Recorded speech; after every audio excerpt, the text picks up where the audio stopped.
being autistic is, because you have to think of it like epilepsy in a way, because they're both neurological conditions.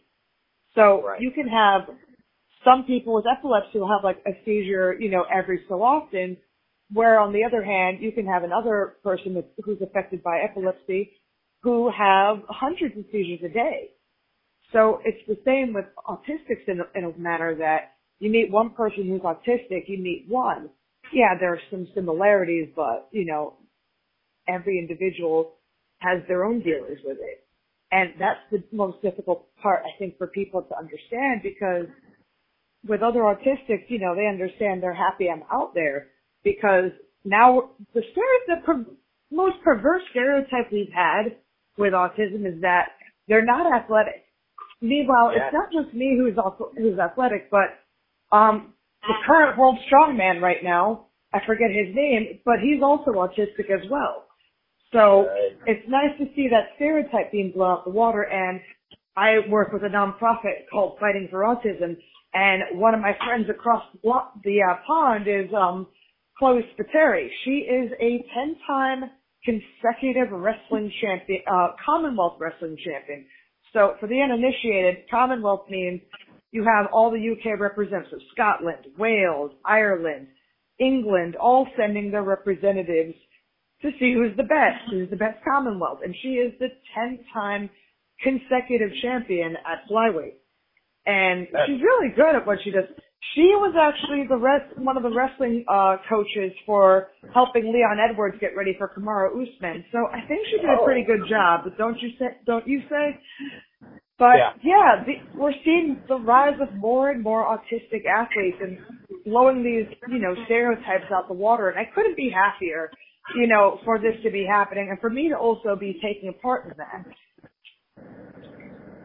Yeah, I love it. Again, that you're like you just said, none of the autistic characters or, representation were those athletic people. And, when it does come to athletes, they, they're all over the board, whether it be, autistic, eating disorders, mental issues, like no matter what little check mark you want to do or checkbox you want to do, any sport has all of them. You're just either not doing it or not paying attention, or maybe they're not as vocal. Like obviously we are seeing far more people come out as gay athletes that for the longest time they felt that they couldn't do that because they would either be ridiculed by their teammates or they'll be, shunned by the media, or all of a sudden, some crazy fan will do something that, whatever. But it's wonderful that we're seeing more people come out as just who they really are, and the fact that people are just embracing them, and then also maybe getting into sports that they never even heard of or were into before, because now they have a representation in whatever sport that is. I agree. Like, I always say that martial arts is for everybody, and I mean it. Because, it doesn't matter your background, where you come from, etc., but what matters is, do you love the sport? Do you love to train? Do you love to fight? Yeah. Check one or all above and you're kind of in. It's nice. So for the people who've not necessarily had a fair shake at life, people, rude to them, stuff like that, like, for me, when I was growing up before I was diagnosed, like, if I wasn't happy, angry, or sad, it just flew over my head. I just really never got the memo. Until, I had my diagnosis after many run-ins with the mental health care system, and then learning how much work needs to be done in there, god dang, to, learning how to socialize, fit in with my peers until I turned 21. I didn't need any more help, and then I got right into martial arts pretty much when I was 18, so the last time I saw my case manager at 21, she's like, "This is the happiest and healthiest I've ever seen you." So I try to give that feeling back to others. Before COVID, unfortunately, killed it off, I was doing a self-defense seminar like twice a month for this nonprofit for autistics, for kids and adults, so, they wouldn't be targeted, they could fight off bullies, because unfortunately in school, and even in the workplace, autistics always get bullied, because we tend to be nicer, we just try to fit in, try to do our job, and some of us are loose with social situations. So, and then on top of that, the average age for death with autistics is between the ages of 38 to 52. Something I think is scary. So, by helping others learn how to stay safe from common positions like mount, they get body locked, if they're getting pinned somewhere, and how to fight back and escape, I hope to, put a dent in that little by little and keep all the other autistics in the community safe, because here's the thing in Las Vegas which kills me. There's hardly any support for autistics, for their families, for them individually, and it's kind of scary. I don't know if people believe that or else the myth autistic adults don't exist, or just how it is in Vegas, but it's abysmal. All we have, I think, is, I forget that one place. It's called Speed. It's some autistic group in Las Vegas, Nevada. A great nonprofit, but they can only do so much. True. Now, you mentioned earlier that you got into anime roughly around the same time you got into UFC and MMA in general. Now, for those, you were a weeb before they were even called weebs. So, now for those that don't watch anime but are interested, where do you think that they should start? Well, I don't know, because anime has their own genre, so it all depends on what everyone's preferred genre is. But for a general start, I'd recommend Full Metal Alchemist. Okay. Full Metal Alchemist Brotherhood. Let me rephrase this. There's two I keep forgetting. Violet Evergarden, if you want more of an emotional kind of thing, kind of bittersweet anime. Cowboy Bebop. That's another good recommendation for the uninitiated. But I think that's my top 3 for right now. Okay, those are good. Now, where did you get the nickname Southpaw Outlaw? Okay, so that came through an old Muay Thai teammate of mine. He wanted to call me the Outlaw because I didn't let anybody have any misrecognition of what I say. So, talk my shit a little bit. I never started a problem, but I always finished it because that's how I grew up. And I'm like, wait a minute, no, I don't want to be the Outlaw because that was Dan Hardy's nickname and everything. I kind of wanted to be something else. So he's like, all right, how about Southpaw Outlaw? Because I was one of the only left-handed people in the gym at the time. I'm like, all right, I'm a sucker for things that rhyme. So it worked. It was unique in a way, with its own thing. And it's been fun to have my username become Serena Southpaw because of it. I thought of that because nothing else really seemed catchy, and Roxy was on my butt Serena, make a Twitter. And I'm like, fine, if it makes you reply, I'll make you Twitter. She was right. It's helped me a lot, reach out to fans, sponsors, people who want to network with me. So I didn't mind getting into Twitter. But, everybody now calls me Serena Southpaw. I was over at the UFC Expo at Roxy, last weekend.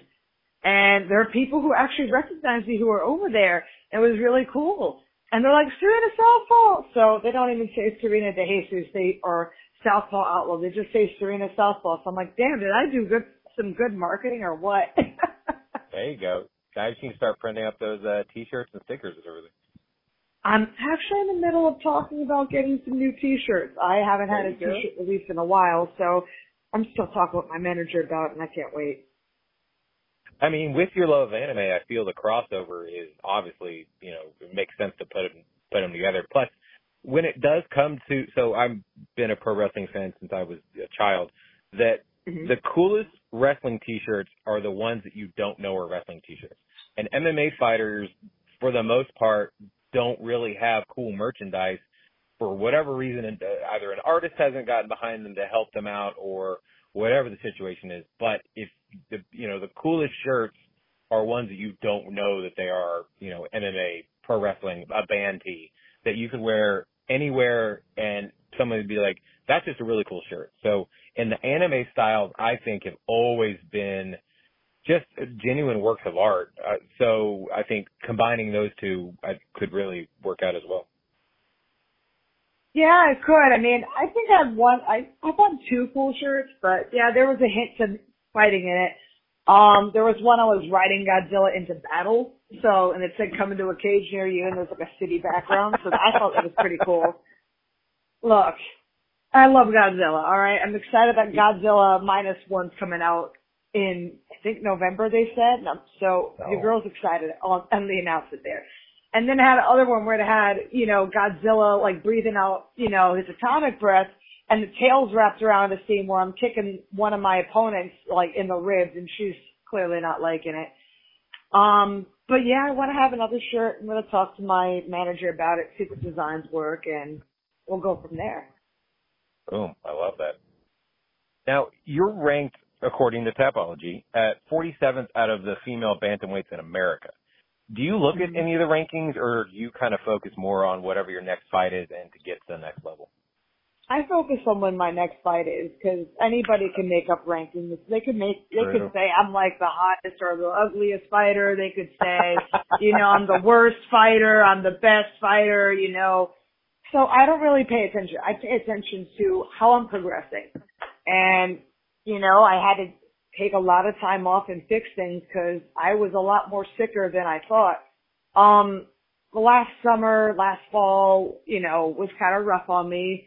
Last November, I had an ATV roll on my leg twice, and I thought it healed, and it didn't. So I was trying to see why I wasn't fighting. I was weirded out because I was riding a 4-fight win streak last year after my fight with Brittany Cloudy in May. So I don't know if it was other girls not wanting to fight me. I don't know if there was just some collapse in whatever. I just wanted to fight again. But then I was also getting sick because on top of my training, I was driving 30 minutes to go train in the morning at a striking gym I was at, and that I also taught kids at. So then I drive, 30 minutes back, rest for like an hour and a half, go back up there 30 minutes, drive up there, teach 2 hours of kids class, drive another 30 minutes back, see my family, eat dinner, rest a little bit before I went and did the conditioning and all my other training. So I wasn't getting adequate rest. I was just trying to push myself through it, going like, it'll get better, it'll be worth it, you're strong, you'll get through that, And it was not going great. Like at one point I was on antidepressants and everything, and then I got that fight. I just didn't want to turn away, but I was not in the best shape. I was not feeling great either.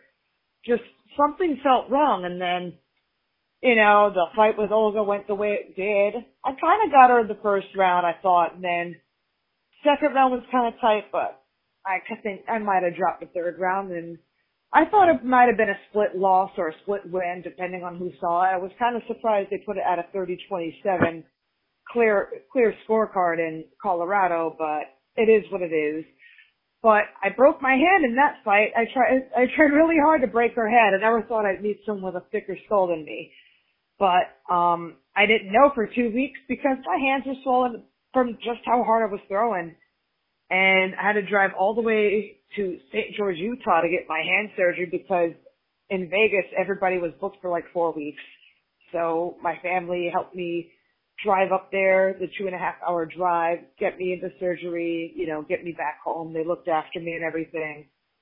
And rehab was hell, but I did all right. So it's been a month after I've been cleared, and I've been jumping right into practice. I had some vitamin deficiencies that got solved, and I made my white blood cells come back from a 3.1 back to about a 3.9, 4.0, which is where it should be sitting. So I'm healing up. My tibia is moving too, much better since the incident. And I couldn't be happier to finally feel like I'm 100% again. And, I've had a team shakeup.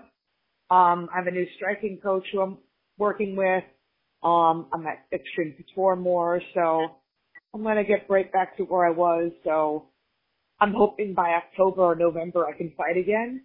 And I won't mind a rematch with Olga. I won't mind Claire Guthrie. I don't mind whoever steps up. I've been wanting to see if Katerina Leno wants to back up all that nonsense she was talking, because she says I'm scared of her because the fight fell through between us last summer. I'm still waiting to throw hands at her. It's just since she's talking about all her opponents backing up out of fighting her. We can fight in October. I don't mind.